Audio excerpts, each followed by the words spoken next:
읽어주는 교과 넷째 날 10월 18일 수요일 초대교회와 안주지대. 사도행전 8장 1에서 4절을 읽어보라. 초대교회에서 신자들이 안주지대를 벗어나 흩어진 계기는 무엇이었는가?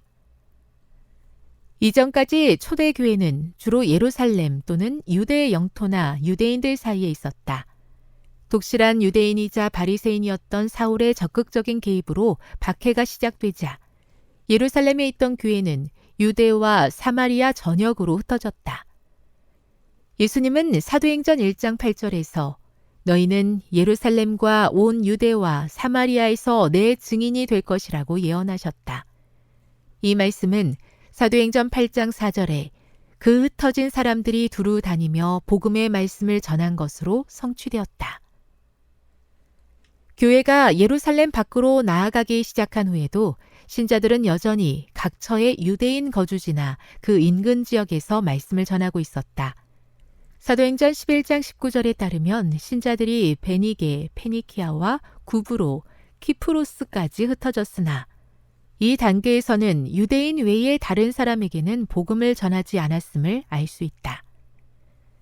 예수님의 제자들과 초대 교회는 유대인 외에 이방인에게 전도하려는 의도가 없었다. 그들은 여전히 교회의 사명이 무엇인지에 대해 매우 좁은 견해를 가지고 있었다.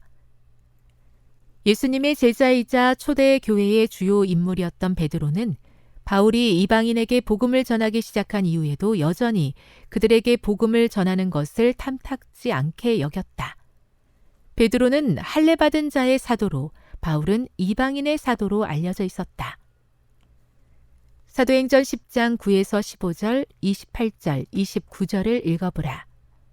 주님께서 베드로에게 주신 기별은 무엇이었으며 오늘날 우리는 이 원리를 선교 사역에 어떻게 적용해야 하는가?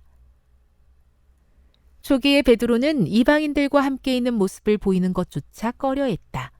그러나 하나님께서는 베드로를 자신의 안주지대에서 나오게 하셨고 그의 마음을 바꾸셨다. 그는 복음 전파의 사명이 실제로 무엇을 수반하는지, 예수님의 죽음이 온 세상을 위해 무엇을 이루시는 것인지 배우기 시작했다. 교훈입니다. 초대 교회와 제자들은 유대인 외의 다른 이에게 복음을 전하려 하지 않았으나 하나님은 섭리를 통해 그들을 밖으로 나아가게 하시고 안목을 넓혀주셨다. 묵상. 하나님의 부름받은 자녀이면서도 당신이 벗어나기 싫거나 두려워하는 안주지대는 무엇인지 생각해 보십시오. 적용. 자신이 정착하고 머물러 있는 안주지대에서 벗어나서 하나님께서 가라고 하시는 곳으로 한 걸음 나가기 위해서 당신은 어떻게 해야 하겠습니까? 영감의 교훈입니다. 이방에 복음이 전파된 경위. 베드로는 자초지종을 밝혔다.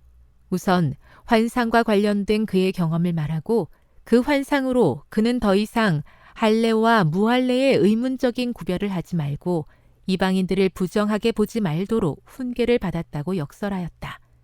그는 이방인들에게 가라고 하신 명령, 사신들이 온 것, 그가 가이사랴로 여행한 것, 그리고 고넬료를 만난 것에 대하여 그들에게 말하였다. 그는 그 백부장과의 회견 내용을 자세히 말하였다. 사도행전 140일. 극심한 시련과 어려움으로 고통당할 때도 있지만 그 중에 말씀하시는 하나님의 뜻을 볼 수 있게 하옵소서. 현재 경험하는 이 땅의 어려움이 영원을 위한 밑거름이 되게 하옵시고 그 가운데서도 선교의 지경을 열어주시기를 기도합니다.